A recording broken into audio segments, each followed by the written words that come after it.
One night, as I perused my Twitter feed, I came across a tweet shouting into the void, and for some reason I stopped to see what the shouting was about. This person, Christoph Koyard, was announcing the launch of his new roguelike card game on Steam. Seeing those buzzwords of roguelike and card game, I decided to investigate.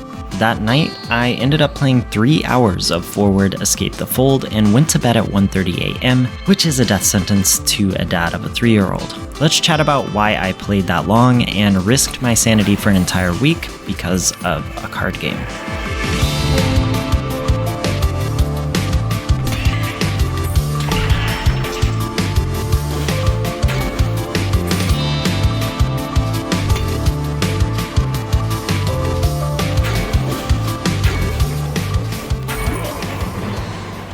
Forward Escape the Fold is built around expedience.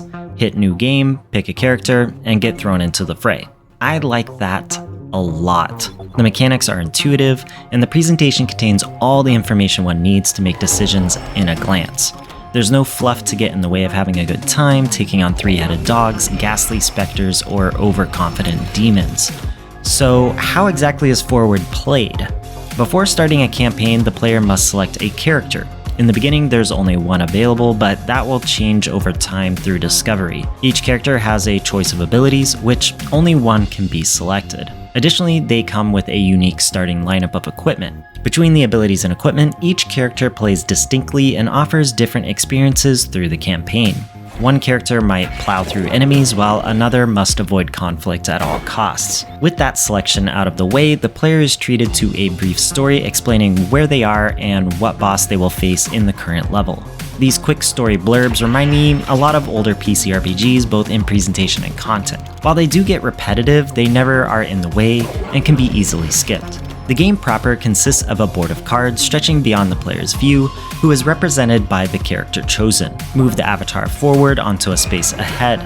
Keep doing that until the boss is defeated and go to the next level.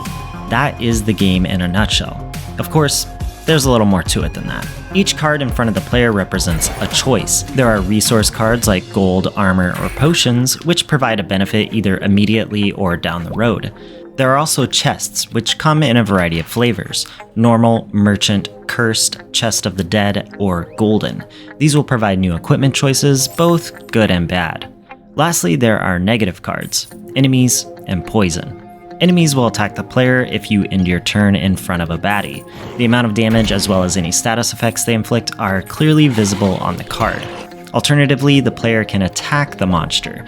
Damage is still taken, but the player gains a set amount of skulls, which can be used to purchase powerful items at certain vendors. Poison cards will slowly deplete health with each movement taken. However, poison cards often lead to pathways away from enemies. The damage might be the same either direction, but having it spread out over time might give you a chance to recover. The decision to purposefully take damage when it can be avoided and deciding how damage is distributed is a key component to traversing the short campaign. Since all the information a player needs is readily available, the player simply needs to decide where to move. Does it make sense to attack an enemy for resources, or avoid conflict altogether and recuperate in time for the boss? Unlike some titles like Into the Breach, Forward almost never leads the player to analysis paralysis. I can count on one hand the number of times I had to slow down and think about my next steps. Forward just isn't the kind of game that wants you to agonize over a decision, and a big reason you won't do that is the length of play. The thing I like most about Forward Escape the Fold is it doesn't waste time. Menus are snappy, text can be skipped, animations are brief, sessions last no more than 20 minutes. With everything moving so quickly, I never felt like the game wasted my time when a session didn't go as planned. At most, I lost 15 or 20 minutes, and usually I unlocked a new character or piece of equipment as succor to my failings. Besides the campaign mode, Forward offers challenges with set equipment and characters, as well as a harder difficulty for those breezing through the regular campaign. As mentioned previously, there are unlockables in the form of equipment and characters, which will spice up future sessions. Making builds on the fly with the gear randomly given is always a good time in my book. More items and characters are getting added at a regular clip, so even veteran players can come back every now and then to find new surprises. A variety of characters and items combined with RNG keeps a simple game like this interesting even after several hours of play.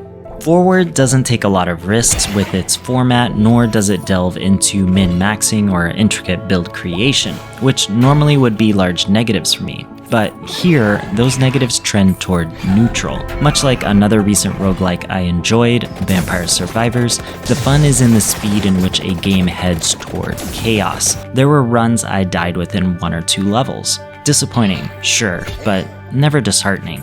I also had runs where I wondered if anything would dare challenge me. My hero plowed through dragons and blood-sucking worms without a pause. The unknown elements are key to whether a roguelike is successful and has legs to stand on long term. I think Forward treads a fine line of simplicity, speed, and variety that leads to an enjoyable experience which keeps the player wondering if the next run will be the one leading to victory. That said, its simplicity does mean the enjoyment ends sooner than others in the genre. You're not going to find dozens upon dozens of hours of depth here. This isn't FTL, Dead Cells, Curse of the Dead Gods, or a myriad of other titles with a stronger base to maintain longer playtimes. If you're looking for a game that will keep you engaged for 30+ hours, I don't think this is the one to do it. But I don't hold that against Forward because I don't think that is the intention of the game. It's clear the focus in its design is expedience of play, and it definitely succeeds in that goal. If anything, I feel this game deserves to be ported to mobile platforms. The simple mechanics and quick gameplay would be a perfect fit. I can easily see myself playing through a round while waiting somewhere or commuting to work. And that's pretty much it. Forward Escape the Fold is a quick, roguelike card game with just enough interesting mechanics to keep someone returning for another round without having the complexities or skill floor roadblocks other roguelikes might have. With a very reasonable asking price and promises from the one-man developer to increase the scope of the game, I can easily recommend this title. If you enjoyed this review, please consider subscribing and checking out some of my other videos. Have yourself a good one.